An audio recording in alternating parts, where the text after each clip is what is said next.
The Flesh and Blood 2.0 article came out a couple days ago, man, and I've had a good amount of time to think it over in my brain and just analyze it overall. And I wanted to have a discussion with you here today about really what it means for Flesh and Blood and the future of the game. Now, 2022 in the beginning of it, man, has been a very odd year in the community of Flesh and Blood. You know, we've been waiting for this article to drop for such a long time. I think from like late January, early February, we heard about FAB 2.0, but we didn't know what it was. It was all speculation, and we've just been waiting it. We've been really blue ballsing it up to this point. Just like, oh, come on, James, tell us what's up. Tell us really what's happening with Flesh and Blood, man. And the article dropped, and it delivered. I mean, it just addressed so many different topics that me and the rest of the community were wondering about of Flesh and Blood, and things that were like, hey, I don't know if this works or not, and you know, what's up with this? It was really well written, and the communication was just top notch. And I first want to talk really of this article about the nature of it, and I really like that where it's coming from. This article isn't coming from a, you know, the barn is burning, or, you know, this is on fire, we need to, you know, do a quick patch fix here or there. This is well thought out. This is a whole overhaul of Flesh and Blood. And, you know, they took different suggestions and comments from the community at large. They molded over internally. They checked their core values to make sure that what they're doing going forward is aligning with their core values, and then they're deciding and putting it out in this article. Now, it came out a little bit, you know, further than I expected, but hey, man, it came out, and I think that they really well thought out all the different decisions, and I'm really hopeful for the game overall. I really like a lot of things that are discussed in this, because it's one thing for me to tell you, you know, I'm Bronson, and I have these four principles that I always, you know, abide by in my whole life, but action is important. I can tell you all day that I have core values, but do I act upon those core values and actually do them? This is them doing that. You know, you can see in the very beginning of the article, it says, hey, Flesh and Blood was made to get people in a local game store to play in person, to play great games. And that is their core principle. And then the why the game was created. And these are the actions that we're taking going forward to ensure that that happens. Now, the first thing I want to talk about of this article, probably the biggest topic, is the retiring of first edition and unlimited products.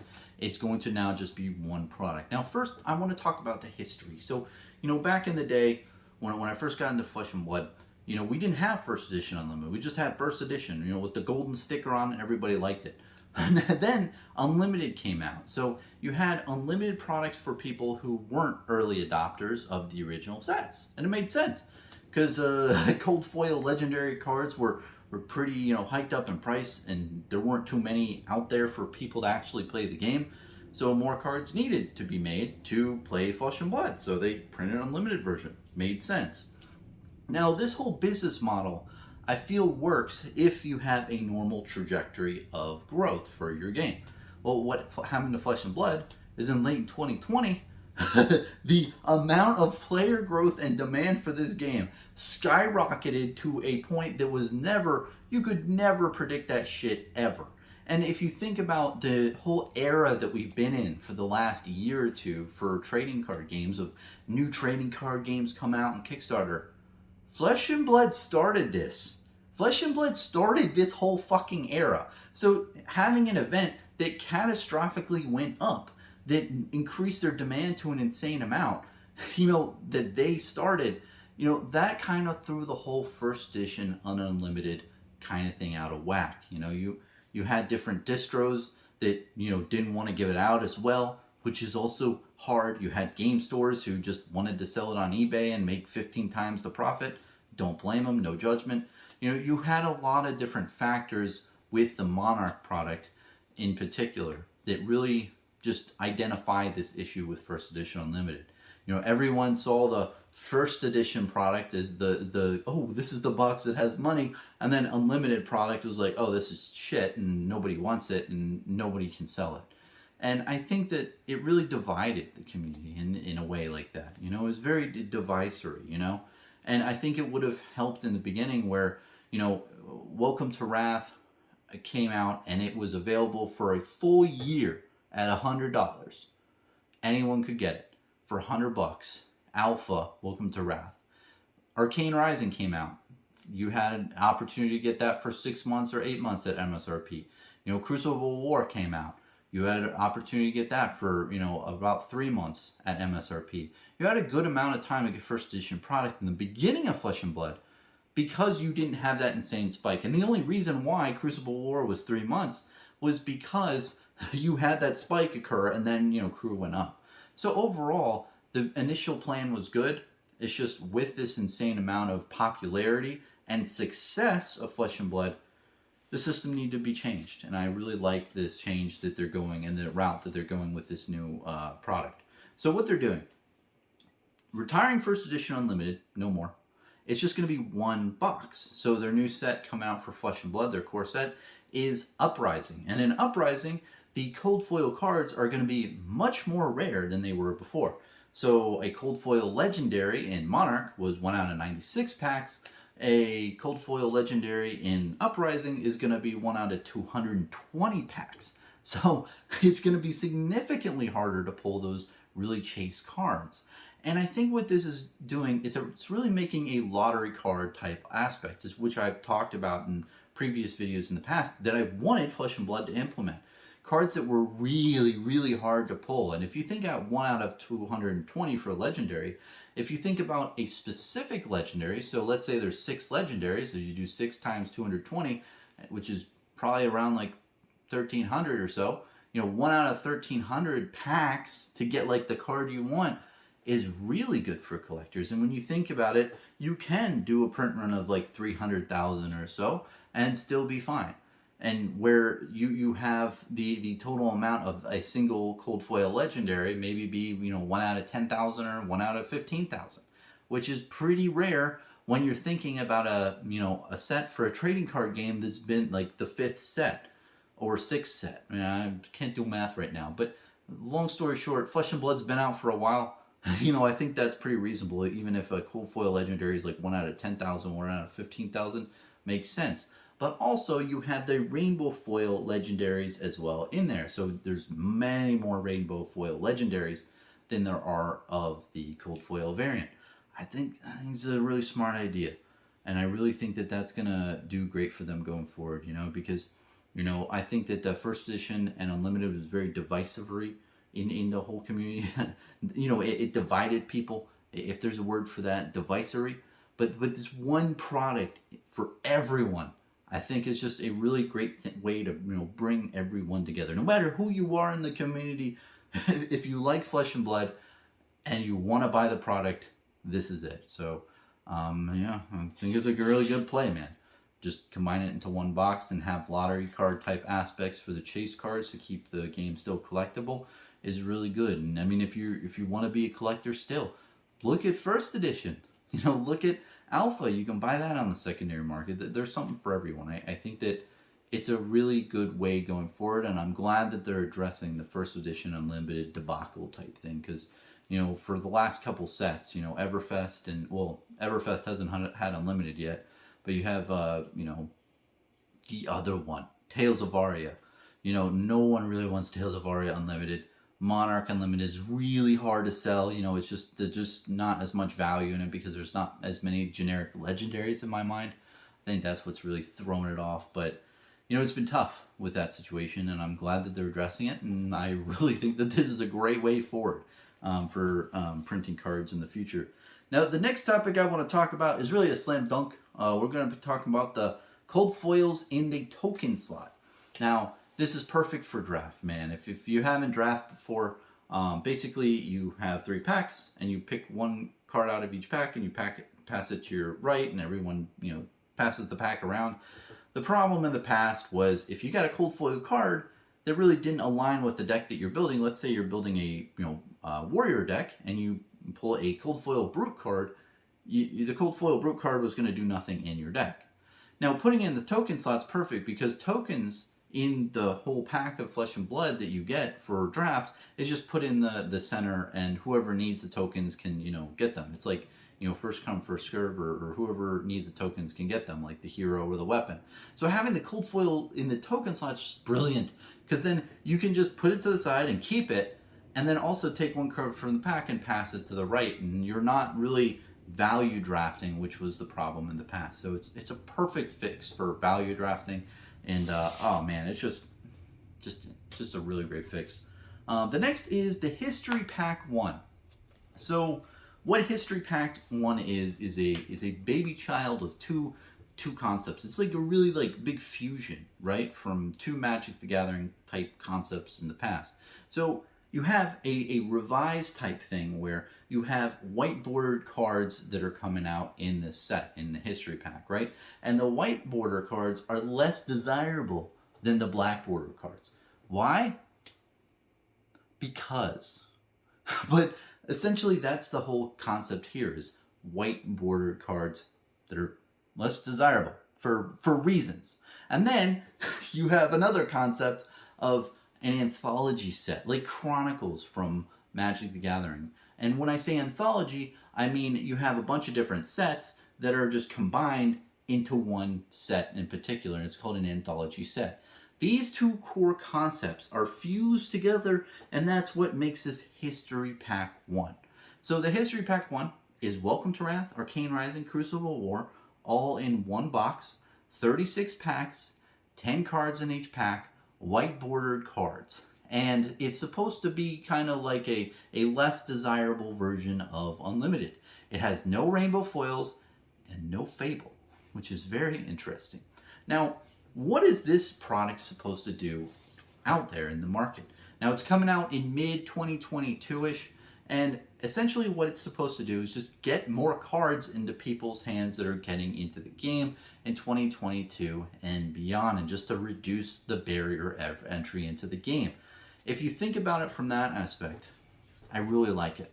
Because if you look even at this current time in the current market, there's a lot of cards like Command and Conquer and like Fandil Spring Tunic and a lot of legendary cards that really prevent people from getting into the game from a money standpoint. It's a lot better than it was in the beginning, but it still exists there today. You know, the high dollar value cards, like, you know, the legendaries are, you know, pretty high up on there in the secondary market, and, you know, it's tough. So, and also it's just help like other, you know, places out there who haven't even got product or who haven't even purchased any, you know, Flesh and Blood product to get that. So let's say you're a new local game store. You don't have to buy Welcome to Wrath booster box, an Arcane Rising booster box, and a Crucible War booster box. You have to just buy one booster box, the History Pack. You know, I think it makes it a lot easier there. You know, overall what my thoughts on this are is, you know, a lot of people think that this isn't needed. You know, you have Unlimited out there that isn't selling very well, you know, and that is a good point. I mean, you have Welcome to Wrath Unlimited that's around like $62 US currently. You have Arcane Rising that's around $100 each at this point. And Crucible War is around the $80, I haven't checked in a bit, $80, $90 range. You know, the amount of product out there now seems like it's good enough for the current market. But what I will tell you is that I've been in this game for a while. And I've seen when different things happen, like Monarch, where an insane amount of player base comes to the game. So I feel like this type of product is really gearing up for that. And there's not many sets out now to where you have wide available card pool to where people can play competitive format with cheap variants. So I think that this product really is going to be good. And for any local game stores that don't want the product, they just don't have to buy it, you know? But I think that because Unlimited is out of print for Welcome to Wrath, Arcane Rising, and Crucible War, it's easy to say now that there's too much cards, but who knows what's going to happen in 3 to 6 months. And having a less desirable white border card, I think really does solidify the collectability of Unlimited and says, okay, wait, no, there's a noticeable difference between this Unlimited product and this other, you know, white border product that does make the one special. Especially with the rainbow foil legendary cards. You know, if you've ever seen a rainbow foil legendary card, there's just something about the rainbow foiling that just really catches the eye and it's desirable. When you have these white border cards, I don't know how it's going to look there. So overall, I really like it, man. I think it's good. It really preserves the past, where if someone purchased Flesh and Blood in the past, they have black border cards, and then, you know, anybody in the future buys the white border cards. And hey, let's say they buy a Fandel Spring Tunic for, $30 or $20 or something like that. And they were like, hey, I really love this card. I want the black border rainbow foil. They can always trade up at a later time. So I think it's really good to get cards into players' hands. And if stores don't want it, they don't have to buy it. So overall, great idea. I'm not really thrilled about the naming, if I'm being completely honest. I think it would be like the History of Wraith, Chapter 1, booster box. Now that has a cool ring to it. The history pack, it's a box, it's not a pack. And I just don't really like the naming convention currently. But maybe I just have to say it enough times to where like certain neurons in my brain fire to where I like it. It's like an acquired taste for a word. But I would have rather had it say the History of Wraith Chapter 1 box. And I might drop. But anyway, it's beside the point. That's very nitpicky. The next thing I want to talk about is black labeled history packs. Now, what is this? It's history packs that are black bordered for different countries, the different languages that are coming out in Europe. And I really, really like this because up until this point, Flesh and Blood started in New Zealand. They quickly, got into the U.S. markets and Canada, and Europe was kind of like last on the chopping block for different like distribution of the product to get into. So having like the first printing of this history pack over in Europe, become black bordered and have a short print. I really like that. I think it's very fair. They've waited a very long time to get product in certain regions. In the past, I've heard it's been extremely hard to get certain cards, especially Crucible War. I heard that was extremely hard to get over in Europe. So having like a product come out that has like certain languages, like German or French or Italian, and I forgot all the languages. I apologize, but having those country-specific languages in a black border card, short print, that's kind of like the alpha version for Europe, I think is very fair, and I think that's a really good idea. And then subsequent printings of the history pack in other languages are going to be white border. Makes sense to me. I mean, it's kind of like a really good plan of attack in my mind. And in the past, recently I said, hey, I think colleges are a really great way to get into more markets for Flesh and Blood. I think that's a really ripe market to pick, and that is true. But I think diverting into different languages other than English is an even better idea than just colleges, man. I think that there's a lot of like language barriers that are really just inhibiting people to play Flesh and Blood. It's a really big barrier to entry. If you don't speak English, you can't play the game. And I mean, I feel like, in the U.S., it's so like, we're all U.S. focused, but, when you think about all these different countries out there and all these different languages out there, I think that Flesh and Blood has a really, really big growth in that segment over there overall. So, yeah, but doing a black bordered history pack, I think it's just fair, man. The next is casual play focus.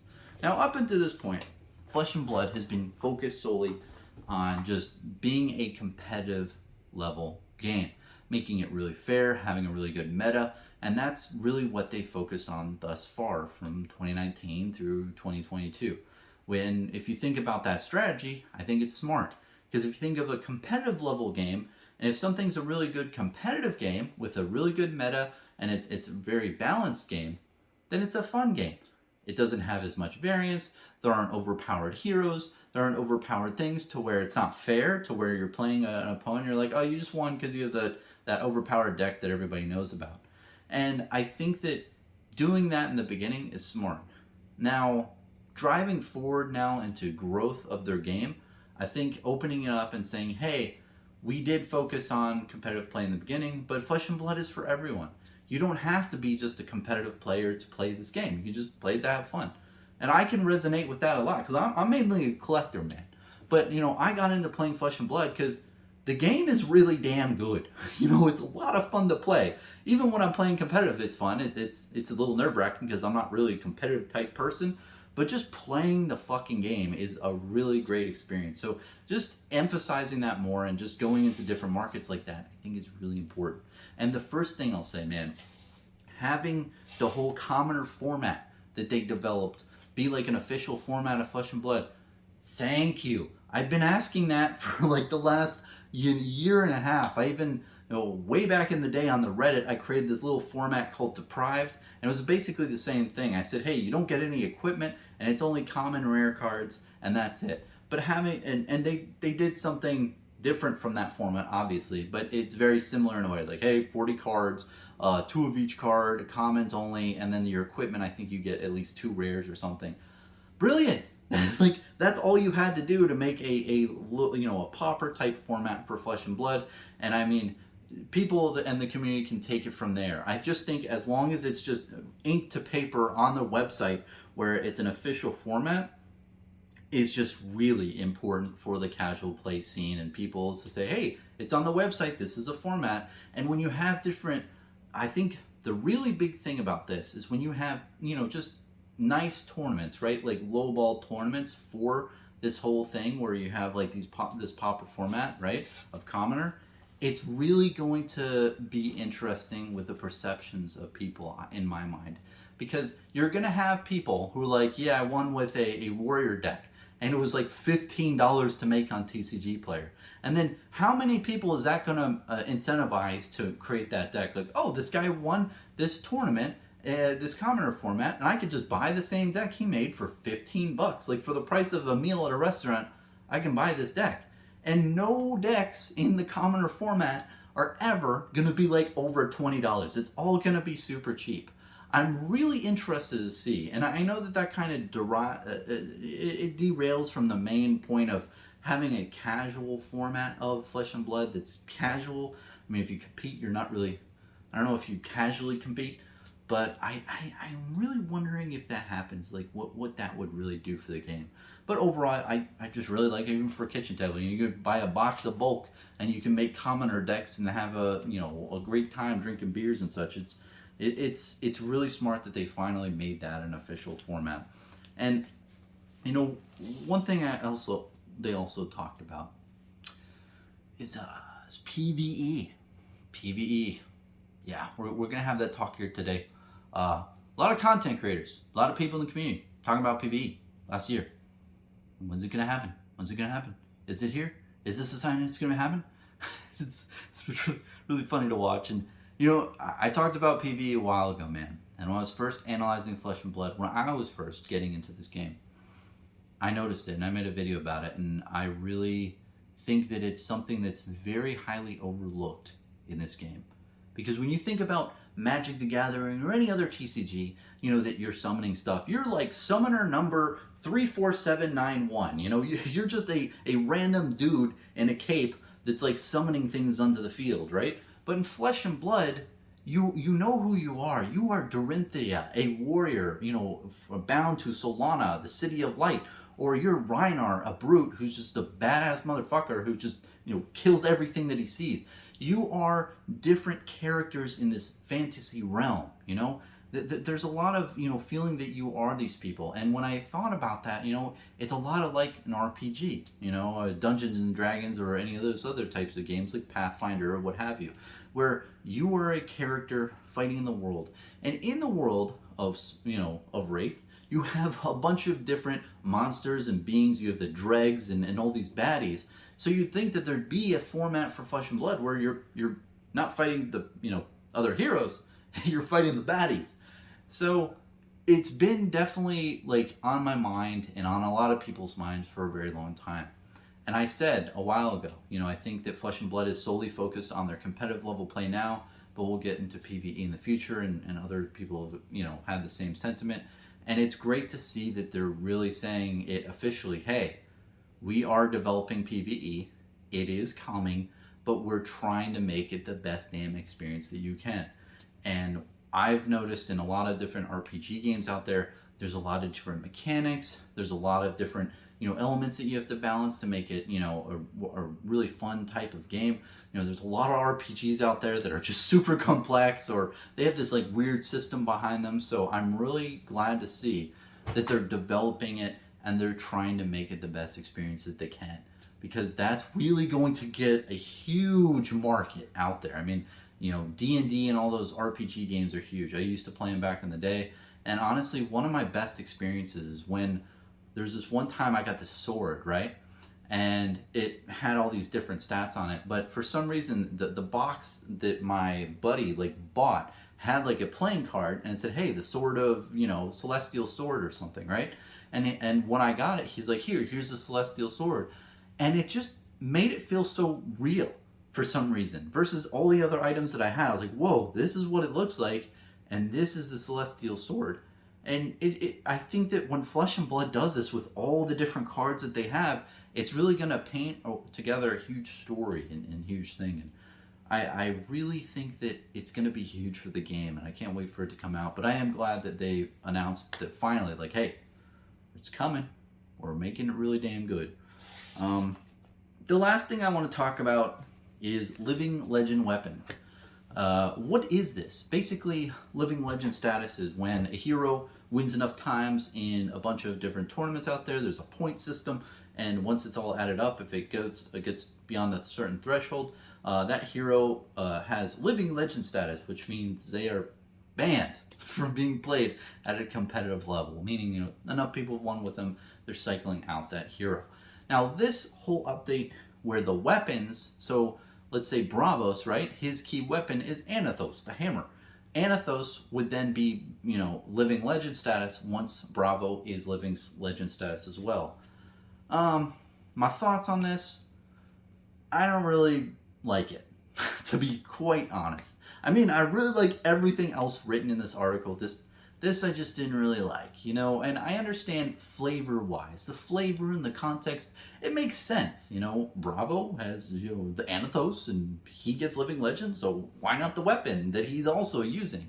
It makes sense flavor-wise, but for gameplay-wise and competitive nature, it really makes it kind of awkward. I think you're going to get into certain situations where, one hero gets Living Legend status with a weapon, and then they screw over two other heroes who are like, hey, I needed that weapon to counter all these other heroes. And it's really going to gimp certain heroes that aren't the ones that are Living Legends because they can't use certain weapons that are good against other matchups. And I've done it a lot with, Bravo, where I've had different matchups where I've had to, like, spice it up. You do a shield and a hammer for one, but then you do also Anathos for another. But when you're old team, you might have that different thing. And, like, let's say Bravo gets Living Legend status, like, oh, well, now old team can't use Anathos and be more aggressive.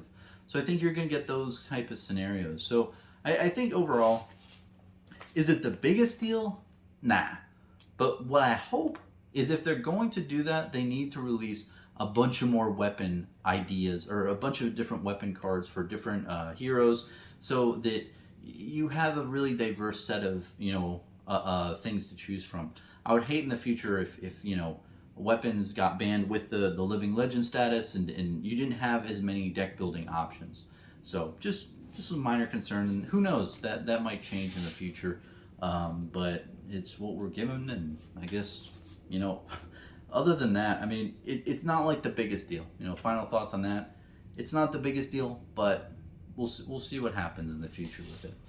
Now, overall remarks and final just thoughts on this is I think everything addressed by Legend Story Studios is really smart going forward. We'll definitely see how things overall materialize and how the market reacts to certain things. And, I think it's easy to think certain ways at this given time, being that right now in the early parts of 2022, the market's soft for TCGs and secondary market. I'm just going to say it like it is. It's super soft. People are not interested as much in new TCGs because we've been high off that hopium for a very long time, and it's starting to wear off. But overall, I think that Legend Story Studios has proven with this article that they are listening to the community. They've thought about this very rationally, and they've got a really good game plan going forward that aligns with their core values. And I'm really excited for the future. And, I just want to ramble a little bit at the end. And, a lot of fear might be happening with Flesh and Blood and stores and people and, players and what have you. But overall, I think that we can all nitpick. I can nitpick about Living Legend weapons or the History Pack 1, which I think should be History of Wraith, box 1, or History of Wraith chapter 1 box. I could have all these different, nitpicky things here and there and different things that aren't working or things that, may not be working as intended in the short run. But, Flesh and Blood has only been out for what, man? Like a little bit over 2 years. We are here in the history of Flesh and Blood, and I feel like when we get out to here, like 20 years down the line, all the thoughts here are going to look really dumb, are going to look like really weird. And I've seen that currently in Flesh and Blood. When I think about different thoughts and opinions I've had about the game, a year ago, and I rewatched a couple videos, and I'm like, whoa, what the was I smoking when I saw this? This doesn't even make sense. And it's really funny how time works and how things align. And I think in the future, this is going to work. I think putting first edition unlimited one box, making it so you don't have a thing that's dividing the community into two separate products and everyone gets the same product at release, and then you have a white bordered history pack in a couple of years. That makes sense. That's smart. I really like that. And I like how just everything that was discussed in here, it just really hit home in many different areas. And if you look high level about what Legend Story Studios is doing, and you look at their core value, or their core reason why they made Flesh and Blood, look at the top of the article. It says, this game was created to bring people together in person to play great damn games. And from the beginning of Flesh and Blood's history, all they're trying to do, Legend Story Studios, is create the best damn playable game on cardboard paper that they can. And you can see that multiple times throughout their history when they're given all these opportunities to, they could easily make 1 out of 100 cards, collectible cards, sell them to the public at, directly and sell out in different ways and make money through that, or t-shirts, or, branding opportunities, or what have you. They could have done so many different things that don't align with their core values. But at the end of the day, they stay to what they believe in. And all they're trying to do out there in the current market is make the best damn game possible. And all of us could see different things that they could do better, or different things that have failed in the past. But the truth of it is the game is pretty damn good.